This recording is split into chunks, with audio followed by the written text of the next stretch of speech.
One cold morning, a horrifying discovery stopped Los Angeles in its tracks. A young woman's body was found in a vacant lot, brutally mutilated and carefully posed. Newspapers called it the crime of the century. This is the true story of the Black Dahlia murder, and why, even after 80 years, new clues still keep this mystery alive. A crime that refused to stay buried. The Black Dahlia murder is not just an old cold case. It is one of the most famous unsolved crimes in American history. Decades have passed, but the case still attracts investigators, journalists, and true crime researchers. Every few years, new information appears, raising hope that the truth may finally come out.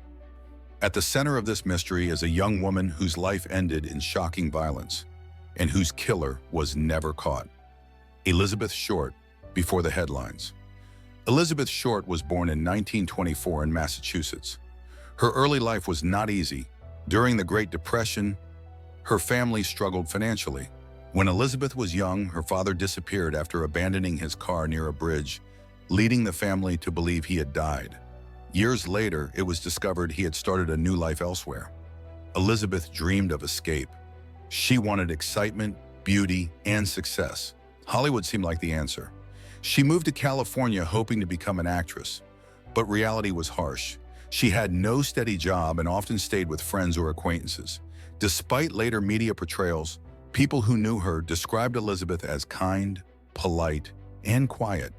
She enjoyed dressing nicely and often wore black outfits, which later influenced the nickname that made her famous, the last days of Elizabeth Short. In the weeks before her death, Elizabeth moved around Southern California. She stayed with friends, visited bars, and tried to find opportunities.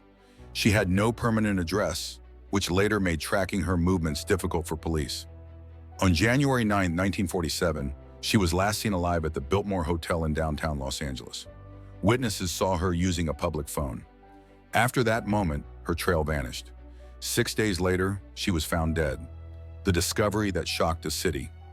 On January 15, 1947, a woman walking with her child noticed something strange in a vacant lot in Los Angeles. At first, she thought it was a mannequin. When she looked closer, she realized it was a human body.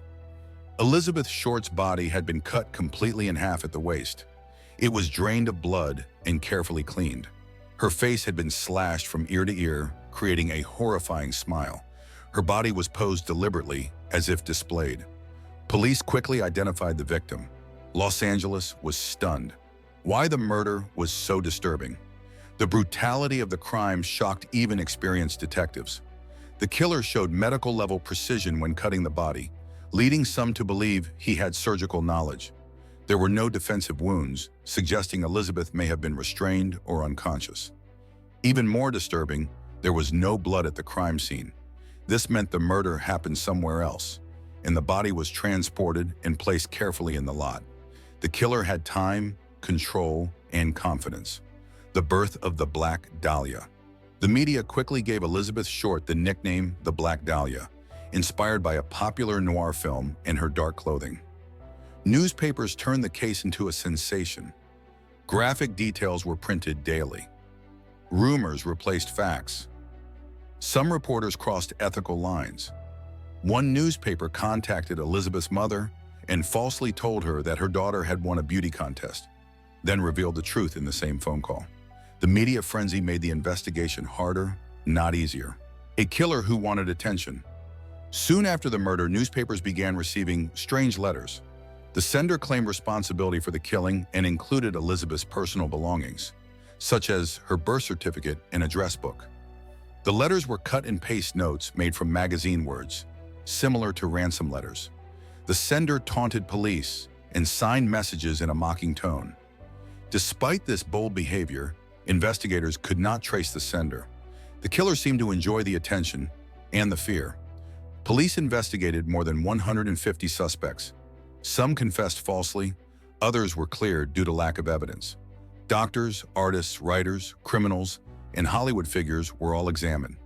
The investigation suffered from poor evidence handling, limited forensic tools, and intense public pressure. DNA testing did not exist.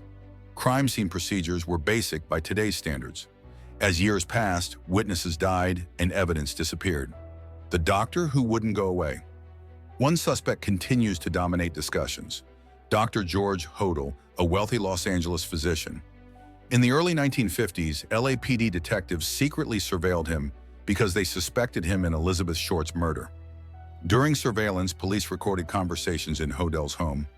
In one recording, he allegedly said, "Suppose I did kill the Black Dahlia. They couldn't prove it now."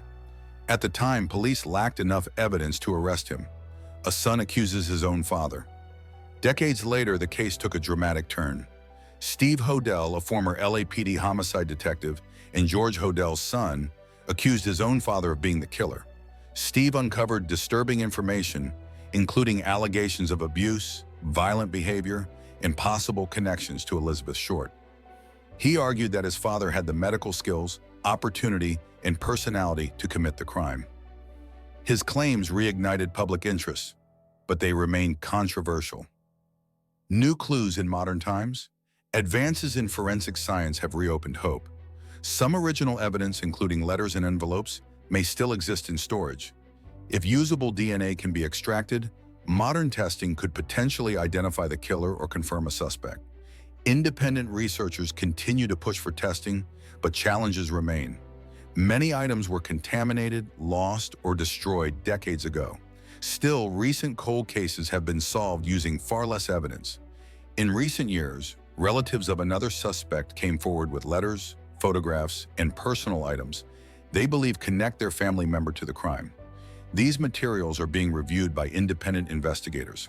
Some experts now believe Elizabeth may have known her killer. This could explain why she went willingly and showed no signs of struggle. These claims are not proven, but they have reopened serious discussion. Why this case still matters. The Black Dahlia murder is not just a mystery, it is a lesson. It shows how media pressure can damage investigations and how victims can lose their humanity when turned into headlines. Elizabeth Short became a symbol instead of a person. Her dreams, struggles, and kindness were forgotten behind the violence of her death. Solving the case would mean restoring her dignity. Can the truth still be found? Some investigators believe the truth is still within reach. DNA technology has solved crimes older than this one. If preserved evidence can be properly tested, the killer could finally be identified, even decades after death. Others believe the killer took the secret to the grave. But history has shown that time does not always protect the guilty. In conclusion, more than 80 years later, the Black Dahlia murder still refuses to fade from America's memory. Elizabeth Short's brutal death shocked the nation and changed how people viewed crime forever. Despite countless books, documentaries, and renewed investigations, the truth remains hidden. Every new theory sparks hope, yet ends in disappointment. The central question is still hauntingly simple. Who killed Elizabeth Short, and why was she targeted? Until clear evidence finally proves the truth beyond doubt, her story will remain unfinished. The Black Dahlia case stands as one of the darkest, most chilling, and unforgettable mysteries in American history. If you found this story informative and gripping, please like and subscribe to the channel for more real-life mysteries and true crime stories. Thank you for watching and supporting our content.